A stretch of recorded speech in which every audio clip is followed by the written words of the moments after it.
Assalamualaikum warahmatullahi. Bismillahirrahmanirrahim. Alhamdulillahi rabbil alamin. Nahmaduhu wa nasta'inuhu wa nastaghfiruh. Wa na'udzu billahi min syururi anfusina wa min sayyiati a'malina. May yahdihillahu fala mudhillalah wa man yudlilhu fala hadiyalah. Asyhadu an la ilaha illallah wahdahu la syarika lah wa asyhadu anna Muhammadan abduhu wa rasuluh. Allahumma salli ala Muhammad wa ala ali Muhammad kama sallaita ala Ibrahim wa ala ali Ibrahim innaka Hamidum Majid. Allahumma barik ala Muhammad wa ala ali Muhammad kama barakta ala Ibrahim wa ala ali Ibrahim innaka Hamidum Majid. Rabbi syrah li sadri wa yassir li amri wahlul 'uqdatam min lisani yafqahu qawli, amma ba'. Alhamdulillah, kita bersyukur kepada Allah Subhanahu wa taala kerana kita berkumpul lagi biasa pada pagi Ahad minggu terakhir untuk kita membincangkan berkenaan dengan tajuk kisah hidup atau sirah para imam yang empat, ya. Yang mana kita kali terakhir kita bincangkan, kita masih dalam tajuk Imam Asy-Syafi'i rahimahullah.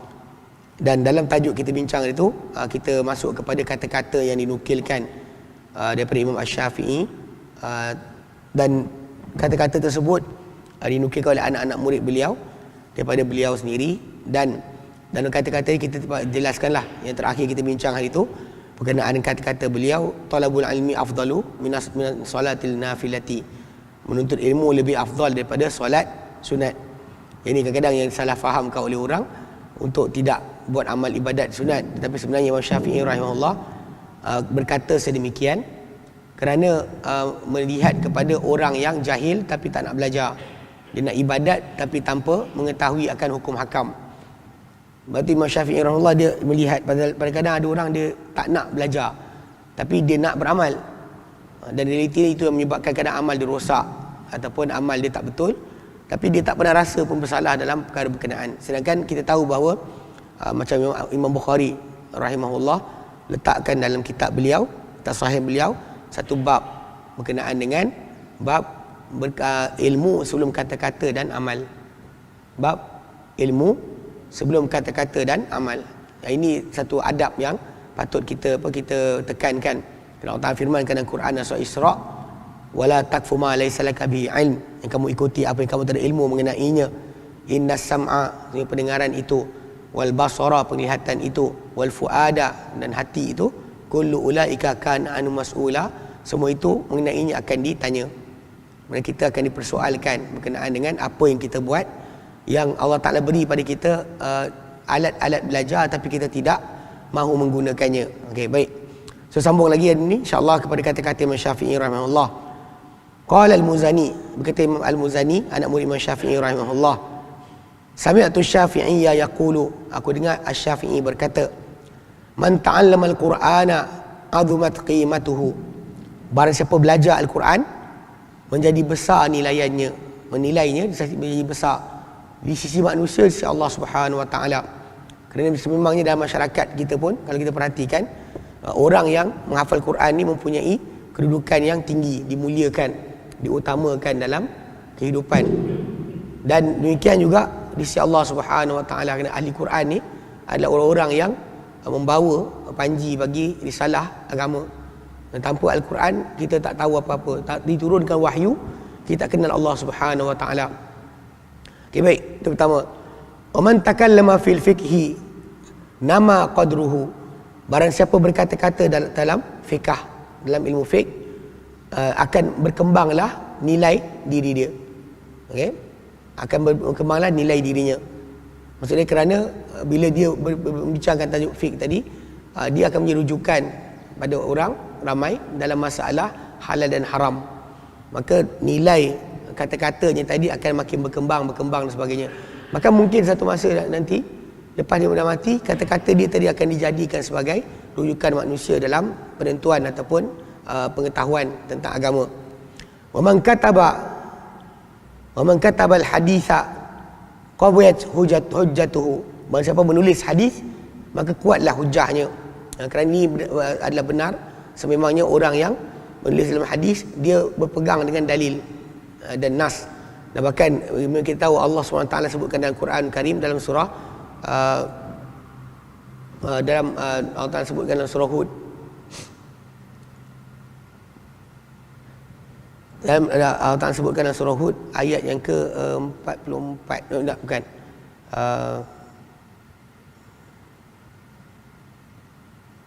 Allah Ta'ala firmankan tentang Nabi SAW, mana apa yang Allah Ta'ala beri pada Nabi SAW daripada kata-kata dan juga perbuatan sebenarnya adalah penjelasan bagi Al-Quran.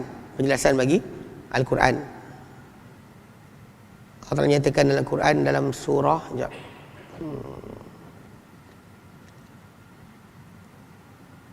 litubayyina lin-nasi ma nuzila ilaihim. Okey, An-Nahlu 44. Allah Ta'ala nyatakan wa anzalna ilaika dzikra, dan kami turunkan kepada engkau wahai Muhammad adz-dzikr, iaitu Quran itu, litubayyina lin-nasi ma nuzila ilaihim, supaya kau jelas kepada manusia apa turun kepada mereka.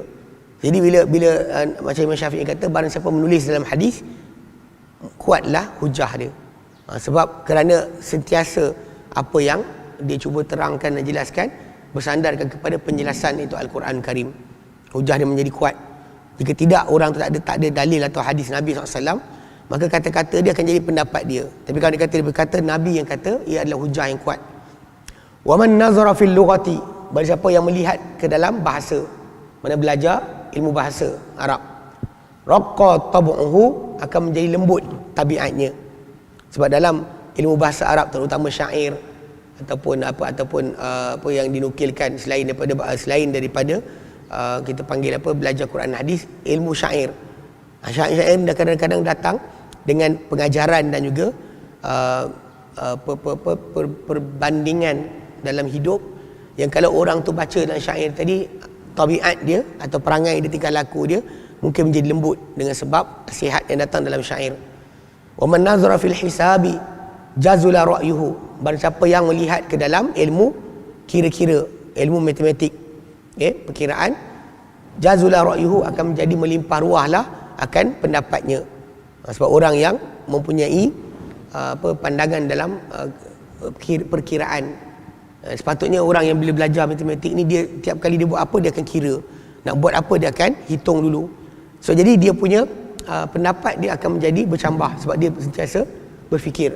Wa man lam yasun nafsahu, tapi Imam Syafi'i kata barang siapa yang tak jaga diri dia, walaupun dia ada ilmu-ilmu tadi, dia belajar Quran, dia belajar fiqh, dia menulis hadis, dia bincangkan berkenaan dengan bahasa Arab, dan dia ada ilmu kira-kira, tapi Imam Syafi'i kata wa man lam yasun nafsahu, barang siapa yang tak menjaga dirinya, tak lindung dirinya daripada perkara-perkara yang maksiat atau dosa, lam yanfa'hu ilmuhu, tak bermanfaat untuk dia ilmunya.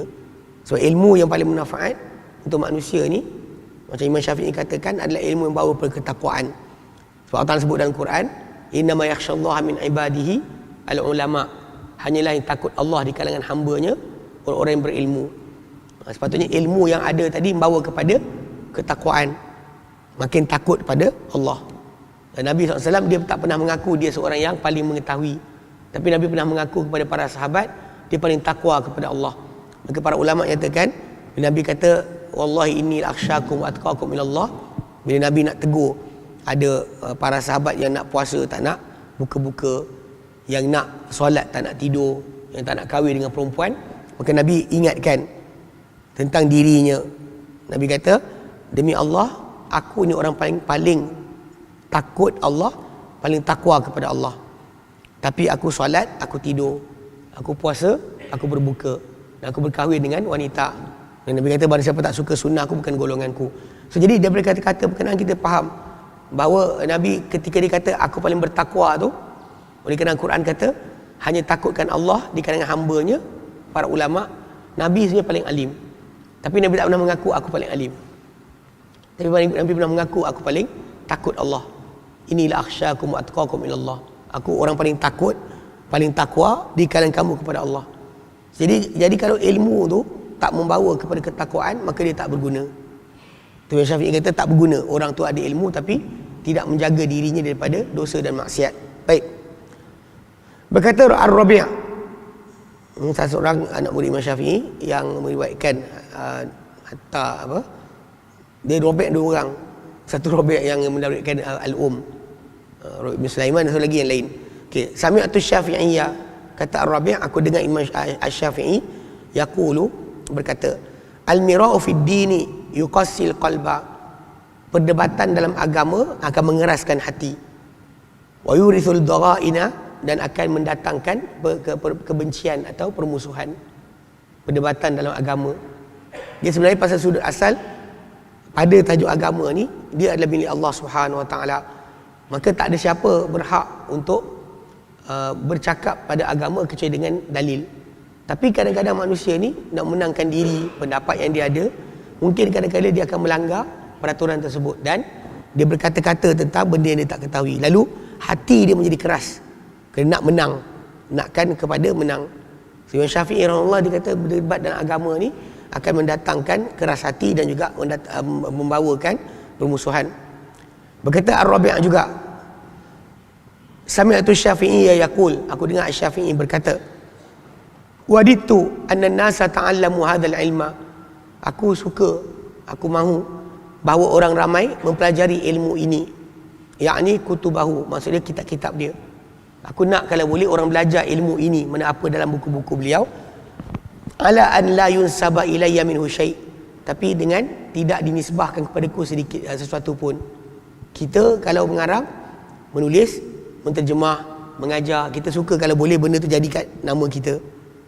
Tapi Imam Syafi'i dia kata, aku nak kalau boleh ilmu tu dipelajari daripada aku, tapi tak dikembalikan kepada kau apa-apa. Maksudnya tak ada orang puji dia ataupun sanjung dia dengan apa yang dia ajar. Lain itu juga datang daripada Harmalah. Harmalah kata, sami'tu Syafi'i yaqul, aku dengar Syafi'i berkata, waritu anna kulla ilmin u'allimuhu ta'allamahu an-nasu. Okay? Dia kata, aku suka untuk setiap ilmu aku ajarkan ia, dipelajari ia oleh orang ramai. Aku nak ilmu aku ajar, orang ramai belajar. Tapi ujaru alaihi la yahmadunani, yang aku diberi pahala kerana mengajarkannya dan orang belajar daripada aku, tapi aku diberi pahala di atasnya dan orang ramai tidak memuji aku. Aku nak ilmu tu dipelajari tapi orang tak puji aku. Ini apa yang Imam Syafi'i rahimahullah tekankan. Dia nak kalau boleh macam tu, tapi realiti dia bila dah terkenal orang akan puji dia juga. Baik, tapi dia nak macam tu. Qala Abdullah bin Ahmad bin Hanbal, anak kepada Imam Ahmad bin Hanbal, anak Imam Ahmad, berkata, sami'tu Muhammad bin Daud yaqulu, aku dengar Muhammad bin Daud berkata, lam yuhfaz fi dahri Syafi'i kullihi annahu takallam fi syai'in min al-ahwa, tidak dihafal, tidak ditemui, maksudnya dalam zaman Asy-Syafi'i ini kesemuanya, mana selama dia hidup tak pernah dihafal, diketahui annahu takallam fi syai'in min al-ahwa, bahawa dia berkata-kata pada sesuatu daripada hawa nafsu. Ahwa yang dimaksudkan sini adalah ilmu kalam, mana logik. Imam Syafi'i tak bercakap kepada perkara tersebut kerana bagi dia, Imam Syafi'i rahimahullah, dia punya hujah adalah Quran dan hadis, bukan pendapat-pendapat dia, bukan dia punya logik. Kerana manusia pada zaman Imam Syafi'i rahimahullah telah mula pergi kepada ilmu logik yang akhir dinamakan ilmu kalam, dan mereka akhirnya tinggalkan Quran dan sunnah. Bahkan kalau nak beramal Quran sunnah pun ikut logik, kalau tak logik tinggal, kalau logik baru buat. Jadi Imam Syafi'i tak pernah diriwayatkan dia berkata-kata pada hawa nafsu sedikit pun, keinginan. Ahwa tu, hawa ni maksud dia keinginan, ahwa keinginan, hawa nafs keinginan diri, atau dalam bahasa Inggeris desire, keinginan yang dia nak. Jadi sebab itu Imam Syafi'i tak dihafal dia telah berkata-kata tentang ilmu ni sedikit pun. Wala nusiba ilaihi, dan tak pernah dinisbah kepada Imam Syafi'i bahawa dia ni terlibat dengan ilmu kalam. Wala urifa bihi, dan tak dikenali Imam Syafi'i dengan ilmu berkenaan. Ma'a bughdihi li ahli kalam wal bid'ah, berserta dengan bencinya dia terhadap ahli kalam dan juga ahli bid'ah. Imam Syafi'i tak pernah buat macam tu. Bahkan tak pernah dia terlibat. Tak ada siapa kata terlibat ilmu kalam, imam kami Syafi'i, tak ada. Dia takkan boleh cakap macam tu. Tapi realiti dalam masyarakat kita sekarang ni, kita lihat banyak orang dia akan cuba kononnya kata ilmu kalam ni penting, kalau tak belajar tak pandai dan sebagainya. Ini benda bahaya, sebab kita tahu bahawa para ulama di kalangan para sahabat, para tabi'in, tabi'in, majoriti mereka kesemua tak pernah terlibat dengan ilmu kalam. Sebab ilmu kalam ni kadang mungkin orang kita tak faham. Ilmu kalam ni dia apa yang dipanggil sebagai mantik atau logik. Yang zaman sekarang ni kita lihat banyak orang nisbahkan siapa nak alim fiqah kena belajar ilmu mantik.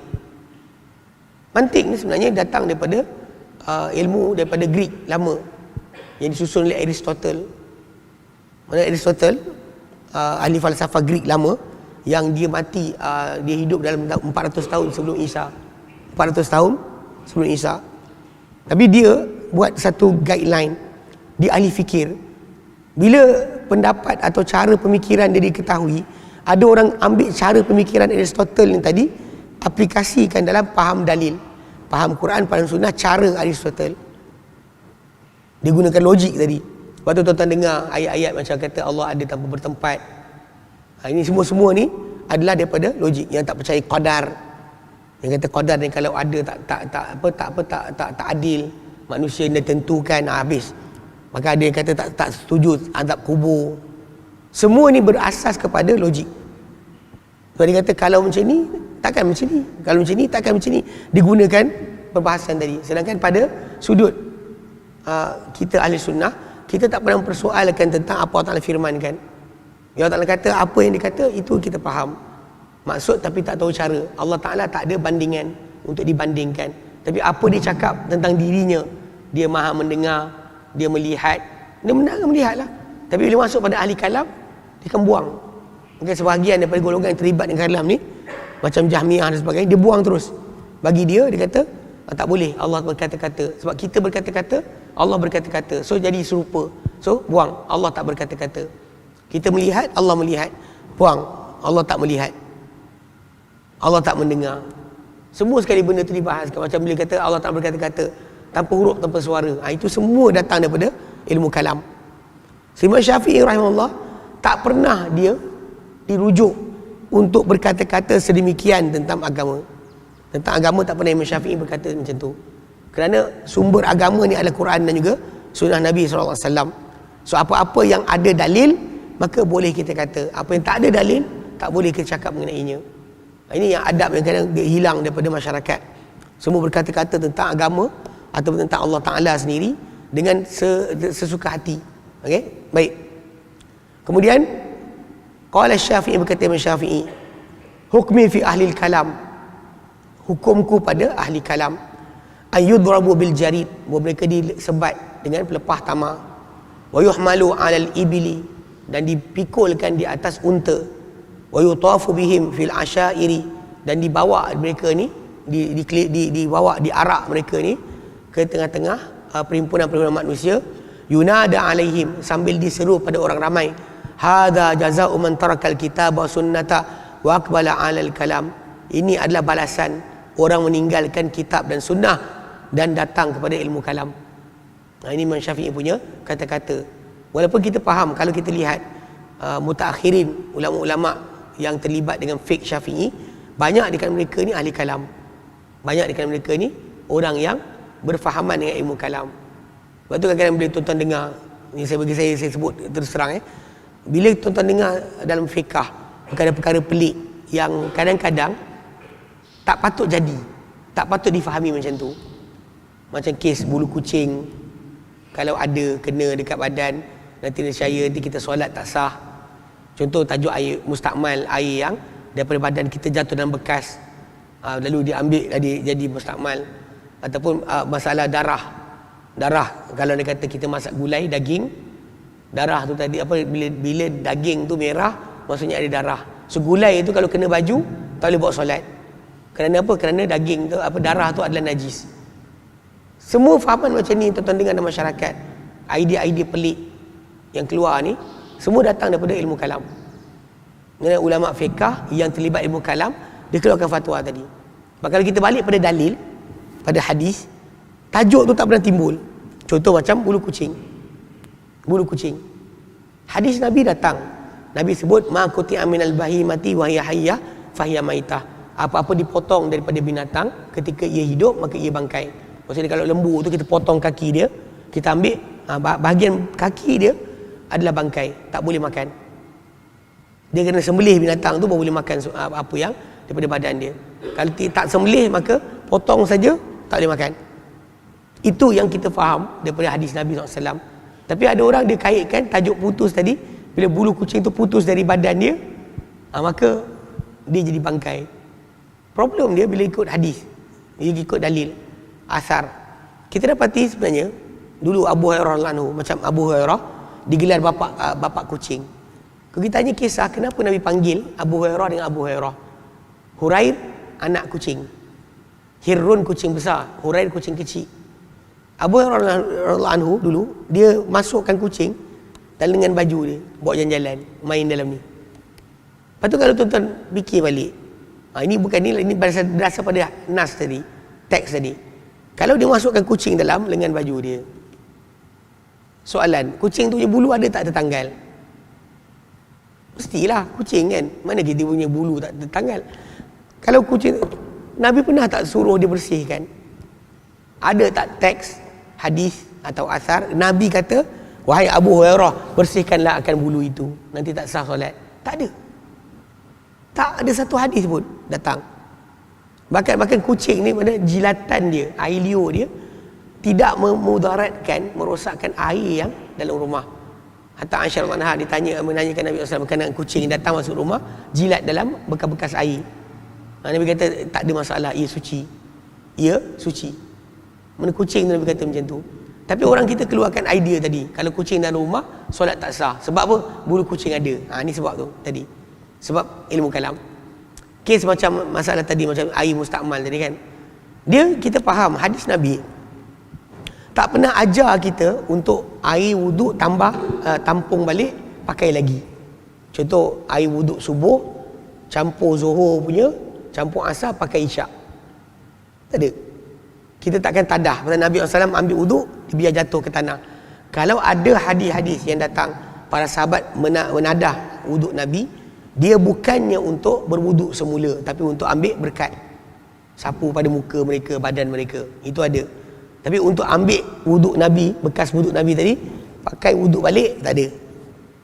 So perbuatan menadah air untuk wuduk balik, ini adalah perbuatan yang salah.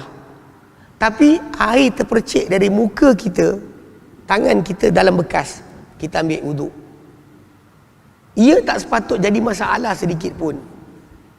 Sebab kita tahu bahawa sebab datang daripada nas, Nabi SAW mandi dengan isteri baginda daripada satu besen yang sama, berebut-rebut air. Rebut-rebut air. Aisyah kata sampai Nabi cepat-cepat ambil air, sampai aku kata, ya Rasulullah, da'li, tinggal untuk aku. Sebab air tu dia orang rebut-rebut. So kalau kita mandi macam tu, soalan, mesti tak jatuh balik air badan kita ke dalam besen tadi? Kalau ikut pada perbuatan memang jatuh punya. Tak percaya balik rumah nanti ajak isteri, ambil besen kecil, mandi, ciduk air ke badan. Tapi Nabi tak sibuk pun dengan air yang jatuh tadi. Hatta Uthman bin Affan radhiyallahu anhu, bila ditunjukkan wuduk Nabi dalam hadis Bukhari Muslim, dia ambil, orang tanya minta wuduk Nabi SAW, dia pun kata minta bekas air. Bekas air itu dibawa depan beliau, kemudian beliau akan tumpahkan. Bila tumpahkan ke tangan beliau, air basuh dulu tangan dia 3 kali, kemudian dia celup, ambil air untuk kumur-kumur dan istinsyak 3 kali, kemudian dia celup pula, ambil air basuh muka, kemudian dia celup lagi, ambil air untuk basuh tangan. Dia tak kisah pun air tangan dia jatuh balik. Tapi tuan-tuan perasan tak kita dalam masyarakat kita, bila air dari badan kita jatuh balik jadi perbahasan. Ini ilmu kalam. Ini ilmu kalam yang kita kata bila kita baca tu kita pelik, sebab nas hadis Nabi SAW daripada para sahabat ceritakan wuduk Nabi. Atau Uthman bin Affan kata, aku lihat Nabi wuduk macam wudukku ini. So bila kita lihat macam tu, maksud dia memang itu daripada teks dalil. Macam Imam Syafi'i katalah, barang siapa yang hafal hadis, tulis hadis, kuat hujahnya. Sebab hujah hadis tadi tak ada masalah. Tapi tuan-tuan dengar, tajuk tak sah kita tengah buat uduk kan. Kawan sebelah tepuk muka. Air tepuk muka tu jatuh dekat tangan kita. Memang beli orang Melayu kita kan, buang, ambil baru. Sebab air tu dah rosak, sebab air mustakmal masuk. Ini sebenarnya perbahasan yang kita kata tak ada pun dalam agama. Mata contoh macam tuan-tuan dengar berkenaan dengan masalah imam pecah pecah-pecah. Solat lain asing-asing imam. Kerana apa? Mazhab saya sentuh perempuan tak batal. Mazhab dia sentuh perempuan batal.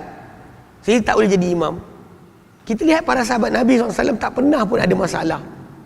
Umar bin Khattab radhiyallahu anhu kalau ikut kepada dia punya fatwa, tayamum tak boleh ganti mandi. Tayamum ganti wuduk je. Maksudnya kalau orang tu junub, air tak ada, dia tak boleh tayamum, tunggu sampai air ada. Ini fatwa Umar, Ibnu Umar dan Ibnu Mas'ud. Tetapi dia orang tak pernah pun bila solat, dia ni punya fahaman apa? Umar tak pernah tanya pun. Ini mazhab apa? Ini faham macam mana? Dia solat je. Dia solat terus. Tanpa sebarang masalah. Tak pernah tanya siapa yang jadi imam zaman Umar kena fatwa sama macam Umar. Tak ada. Tetapi keadaan masyarakat kita lain, jangan. Kena separuh orang Melayu kita bila pergi Mekah sanggup solat dalam hotel. Sebab apa? Nak kunut subuh. Sedangkan bila kita solat belakang orang yang tak kunut, macam kita solat belakang Imam Abu Hanifah, belakang Imam Malik, belakang Imam Ahmad. Kalau kita solat belakang orang kunut, macam kita solat belakang Imam Syafi'i. Tak patut timbul masalah pun. Tapi yang sampai nak pecah imam ni, pecah jemaah ni, sampai kan tak sah. Bahkan satu masa dahulu tahun 50-an, solat sebelum 50-an bukan solat, kahwin. Orang mazhab Syafi'i tak boleh kahwin orang mazhab Hanafi. Sampai kan kahwin mazhab pun tak boleh. Ini sebenarnya punca daripada ahli kalam. Kalau tanya saya kata ahli kalam sebab dia memikirkan. Kalau kita tengok contoh para sahabat dah ada. Para sahabat berselisih faham tentang hukum, tapi mereka tetap solat satu imam. Satu imam. Macam Ibnu Mas'ud radhiyallahu anhu ditanya berkenaan dengan perbuatan Uthman solat di Arafah 4 Zuhur 4 Asar. 4 Zuhur 4 Asar. Nabi solat 2 Zuhur 2 Asar. Abu Bakar solat 2 Zuhur 2 Asar. Dan Umar solat 2 Zuhur 2 Asar di Arafah. Uthman mula dia punya pemerintahan 2 Zuhur 2 Asar. Tapi ujung tu dia buat 4 Zuhur 4 Asar. Orang tanya Ibnu Mas'ud radhiyallahu anhu, berapa Nabi solat pada di Arafah? Dia kata 2-2. Abu Bakar 2-2. Umar 2-2. Uthman tu Ibnu Mas'ud geling kepala, inna lillahi wa inna ilaihi raji'un. Tapi bila orang tanya dengan dia, kau solat berapa? Dia kata 4-4. Dia ikut imam. Dia ikut Uthman solat 4-4. Lepas tu orang tanya kenapa tak solat lain? Dia tak boleh, Nabi tak bagi. Pasal Nabi kata innama ju'ilal imamu liyutamma bihi. Imam jadikan untuk diikuti. So dia tak buat jemaah baru. Dia tak perasan tak kita? Boleh ada lain mazhab jemaah, boleh buat surau baru, lari daripada jemaah. Ini realiti yang sebenarnya berlaku sebab ilmu kalam. Sebab dia ada perbahasan. Kalau orang tu macam ni, bolehkah kita solat belakang dia? Mazhab kita tak batal, mazhab dia batal. So boleh jadi imam tak? Ini ilmu kalam. Banyak perkara-perkara macam ni, kerumitan masalah niat. Allah 10 kali angkat tak masuk-masuk, pun ilmu kalam. Air was-was kena air hujan. Enggak ada, saya cerita tu kan. Orang tu cerita saya, dia tanya soalan. Dia kata, "Ustaz, saya balik rumah. Saya kena hujan. Saya kena mandi dulu ke untuk solat?" Saya kata, "Kenapa?" "Solat je lah, apa masalah ni?" Dia kata, "Sebab tadi saya lintas bawah pokok. Pokok tu entah-entah ada taik burung kat atas tu. Taik burung ada, hujan turun, pap kena kepala saya.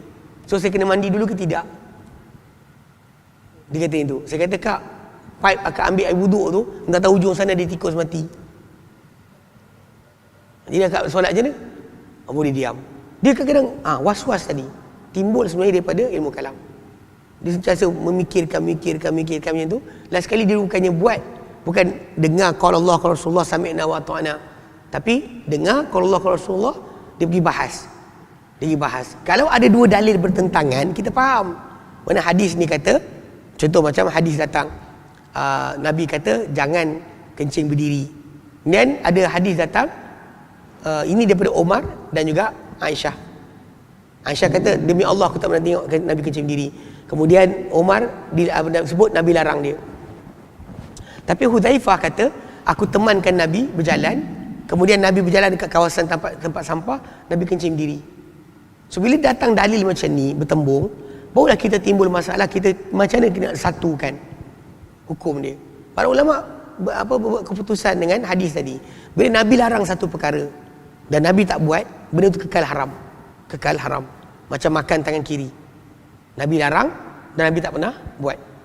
Nabi larang dan Nabi tak buat. Makan tangan kiri haram. Nabi kata syaitan makan tangan kiri, minum tangan kiri. So kita tak boleh makan dengan tangan kiri. Nabi suruh makan dengan tangan kanan. So makan tangan kiri haram. Okay.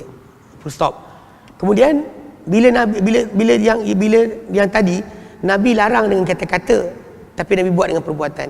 Para ulama kata bila macam ni datang, maksud dia hukum yang Nabi larang kata-kata tadi diringankan daripada haram menjadi makruh. Maksud dia kalau kalau sebaiknya kencing tu duduk. Tapi zaman kita sekarang ni kan dengan kemodenan, sibuk hidup pikuk, tuan-tuan perasan kan orang buat bowl tempat kencing dekat pasar raya. Awak nak kencing sangat ni, tandas semua penuh. Soalan, boleh tak kencing dekat dalam mangkuk tadi? Jawapannya boleh lah. Sebab Nabi tunjukkan untuk keharusan, bukan sunnah. Ni kena faham pula. Bila Nabi buat macam tu, yang Nabi buat tadi bukan sunnah, tapi dia adalah meringankan hukum untuk keharusan. Kalau terpaksa buat, boleh buat, tapi bukannya menjadi sunnah. Yang kita jumpa orang, pakcik, dia pernah kencing diri tak? Belum lagi tak ikut sunnah lah ni. Cuba ikut kencing diri dulu. Tak. Bismillah. Macam tu kat minum diri sebagainya. So secara asasnya, kalau kita perhatikan, itu sebab kenapa Imam Syafi'i rahimahullah, dia sangat marah dengan ilmu kalam dan ahli kalam. Pada zaman beliau, memang berlaku fitnah ke atas Imam Ahmad bin Hanbal bila dia enggan mengatakan Quran itu makhluk. Dipukul, dipenjarakan, dipukul setiap hari. Imam Syafi'i rahimahullah ditangkap juga. Tapi dia buat trik Imam Syafi'i supaya orang tak marah dia. Dia kata Quran, Taurat, Injil, Zabur, empat ni adalah makhluk. Empat ni dia panggil tauriyah. Tauriyah ni Nabi buat. Maksudnya cakap yang double meaning. Dia kata tangan ni, jari ni adalah makhluk. Dia tak kata Quran makhluk. Dia kata jari ni makhluk. Dia buat trik macam tu supaya orang tak boleh nak hukum dia. Jadi dia ingat Imam Syafi'i cakap tak, dia kata ni. Dia kata jari ni makhluk, betul lah. Benda macam ni kita kata kalau ikut dalil, Nabi pernah buat ketika perang Badar. Nabi SAW bertembung, rombongan Nabi SAW nak pergi ke Lembah Badar daripada Madinah, nak berperang, bertempur dengan musuh. Dalam perjalanan berkenaan, bertembung dengan ada kafilah, ada rombongan Arab yang lain. So Arab Badui ni tanya, dari mana? Dia tanya dari mana? Tuan Nabi jawab apa? Dari air. Kalimah dari air tadi, min mak, minal mak, daripada air. Dua maksud. Maksud pertama yang orang Arab tu faham adalah dari kawasan air. Mak itu kawasan ada air, dia panggil mak. So dari air, dia orang tu ingat Nabi datang dengan kumpulan dia daripada kawasan air. Nabi tak nak jawab Madinah. Nabi tak nak jawab Madinah, tapi Nabi kata dari air. Yang maksud Nabi sebenarnya daripada air mani. Jawapan Nabi tu, Nabi kata minal mak, maksud daripada air mani. Tapi orang Arab tu faham, ingatkan Nabi datang daripada kawasan air. Ini panggil double meaning cakap, untuk lepaskan daripada cakap bohong. Tak bohong, cuma orang tak tanya detail. Kalau dia tanya detail, air mana? Baru timbul tajuk. So Imam Syafi'i, bila dia kata ni Quran, Taurat, Injil, Zabur, empat